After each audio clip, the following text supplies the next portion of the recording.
initial reaction to the HSE Service Plan for 2013? Well, I think the first thing that needs to be said is that this is not a service plan. This is a plan for slashing services. We need to be absolutely clear about that.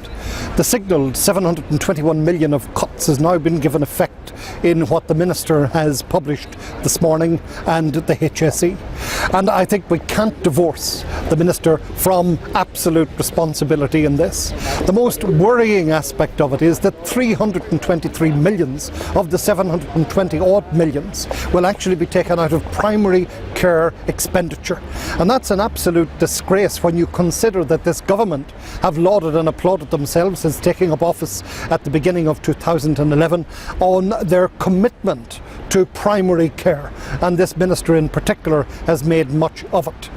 I would also have to say that there is great confusion. The little document that has presented pales into insignificance in comparison to the significant tomes that have been published in previous years. So there is scant detail, but very clearly there is going to be a further reduction in those who will qualify, who currently qualify for medical cards. 40,000 of those who currently qualify will not qualify when the Minister announces the detail of the new either thresholds of qualification or what might apply in relation to senior citizens. I have it also to say, and I'll finally focus on this particular point, that the cut in relation to the provision for disability services is absolutely outrageous. The disability sector did anticipate something of the order of 0.3% in the allocation in 2013 for their areas of interest and responsibility.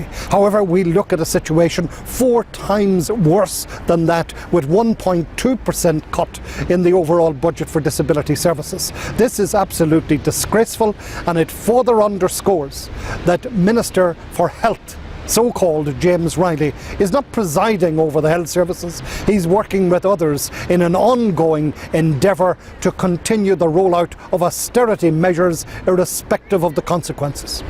They're cutting services, they're cutting staff.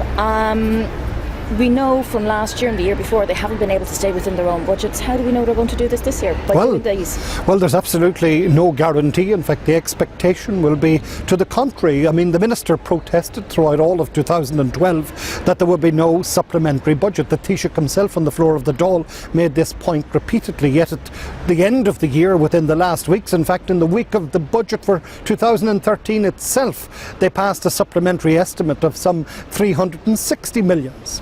And, you know, this is the scenario that's going to have to represent. You cannot continue to withdraw from the provision for the rollout of our health services, recognising that the health services must respond to the need of the people as they present, and that need must be met. It isn't a bookkeeping exercise, it is the need of our citizenry, and that is the absolute requirement. There is no consideration, in my view, by this government and by this Minister of the service needs of the population.